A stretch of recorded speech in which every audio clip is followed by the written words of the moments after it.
Bonjour à toutes et à tous, bienvenue sur Entrée de cours, on se retrouve pour une nouvelle vidéo. Aujourd'hui on va voir les différentes applications qu'on a besoin pour réussir nos études.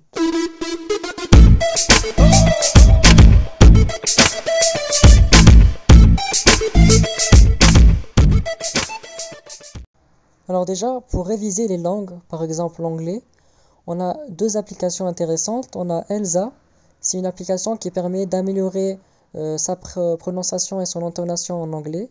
Et tu peux aussi apprendre du vocabulaire.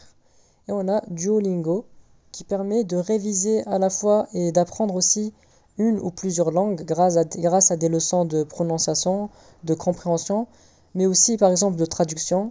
Et il y a un défi pour tous les mois, justement pour te motiver à apprendre et à te concentrer sur la langue. Ensuite, on a d'autres applis intéressantes, justement pour s'organiser et rester concentré dans ses cours. Il y a Study Bunny. En fait, c'est une application que justement pour rester concentré pendant tes révisions. Plus tu révises, plus tu gagnes d'argent. Et en fait, c'est justement pour nourrir et acheter des choses pour un petit lapin. Voilà, c'est intéressant. Ensuite, on a l'application Notion, donc qui permet de t'organiser en faisant des to-do list. Et on a Scribzy, c'est une application pour scanner tes fiches, cahiers, agenda, etc. Ensuite, voici des applications que moi j'utilise pour compléter mes cours et aussi pour m'aider à faire des fiches de révision. Donc, Knowunity, donc il y a plein de fiches de révision de tous les niveaux et toutes les matières. Un seul inconvénient, c'est qu'on ne peut pas screener, donc ça c'est chiant. On a Nomad Education, c'est le même principe que School Move, donc ce qu'on va voir après, qui est une appli pour tous les niveaux et pas que pour le collège. Et School Move, en fait, c'est une application avec des quiz, des cours, des vidéos dans toutes les matières en fonction de ton niveau.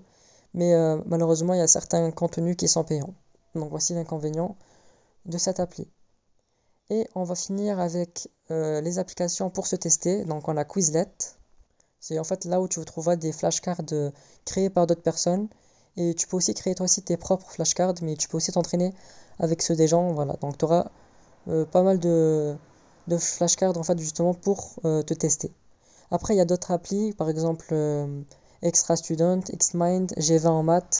Mais voilà, je voulais déjà vous montrer les principales applications qui pouvaient vous intéresser. Et puis voilà, je vous dis à la prochaine pour une nouvelle vidéo. Ciao ciao.